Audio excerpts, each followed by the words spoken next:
dalam peningkatan kualitas pelayanan, semua harus ada SOP-nya, mulai dari penerimaan surat, mulai dari penerimaan tamu, di mana mereka harus duduk, di mana mereka harus yang bisa masuki, area-area di mana harus bisa mereka masuki. Ya, kalau saya dulu waktu saya jadi Wakajati di Bali, ada namanya grand area dan red area. Kalau grand area semua orang bisa masuk. Tempat klinik, tempat ibadah, ya kan. Lobby itu bisa masuk oleh semua orang. Tapi kalau untuk red area, ya misalnya kalau kita masuk di ruang pemeriksaan atau bertamu dengan Wakajati atau bertamu dengan asisten, itu tidak semua orang bisa masuk. Hanya yang bisa masuk adalah orang yang dipanggil. Itu SOP yang kita bangun, saya bilang. Nah, kemudian skill, keterampilan ini penting. Ya, skill dari penerima tamu itu seperti apa? Ya, makanya jangan sembarang terima tamu, harus diajar oleh konsebagen ini. Bagaimana cara menerima customer yang bagus. Kemudian yang terakhir harus ada komitmen kita.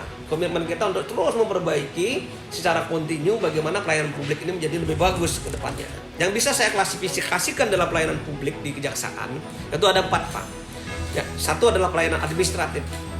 Ya, tadi persuratan. Bagaimana kecepatan kita menjawab persuratan yang ada di kejaksaan. Tilang misalnya.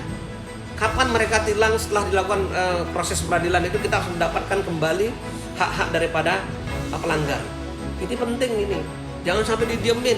Bahkan saya lihat ada inovasi itu diantarkan oleh teman-teman di daerah. Itu luar biasa. Itu bagian daripada suatu pelayanan publik. Kemudian ada yang namanya pelayanan barang bukti.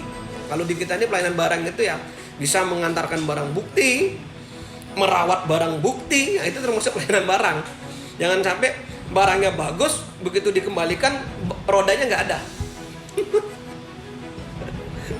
Banyak yang hilang. Nah, ini bahaya sekali ini. Atau digunakan oleh teman-teman yang ada di kejaksaan, bahaya. Jangan sampai menggunakan, merubah, menghilangkan barang bukti.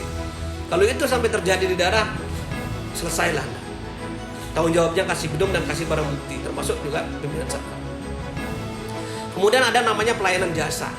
Pelayanan jasa ini tadi saya jelaskan ya. Kalau misalnya orang bertanya tentang permasalahan hukum, misalnya ada yang KDRT, ada misalnya hukum waris, itu wajib hukumnya kita menjawab. Karena kita mempunyai namanya pos pelayanan terpadu di Datun itu, ya salah satunya adalah pelayanan hukum. Itu pelayanan jasa. Kita bisa memberikan jasa konsultasi kepada mereka. Kemudian ada namanya pelayanan regulatif.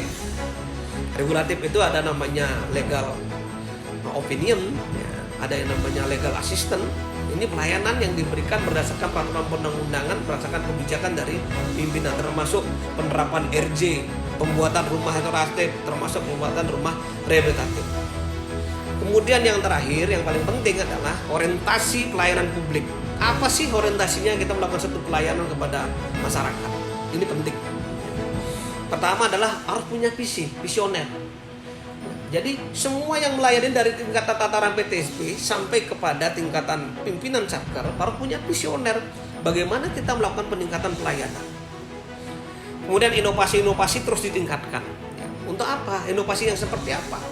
Inovasi yang menyebabkan pelayanan ini menjadi efisien, responsif, cepat, tepat, dan akurat.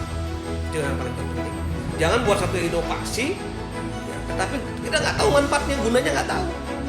Semua berlomba-lomba berinovasi gini-gini, tapi justru merepotkan yang menggunakan, merepotkan pimpinan setelahnya. Akhirnya apa inovasi nggak bisa digunakan pada tahun-tahun berikutnya. Ini berbahaya. Bikinlah suatu inovasi yang mudah digunakan, diaplikasikan, ya. Tujuannya adalah untuk kecepatan, ketepatan, efisiensi, dan akurasi. Ya, dan semua yang saya bicarakan ini adalah ujungnya adalah public trust. Pelayanan publik itu hampir sama dengan apa yang ada di Puspenkum, apa yang ada di Kehumasan, apa yang ada di semua lembaga pemerintah kementerian.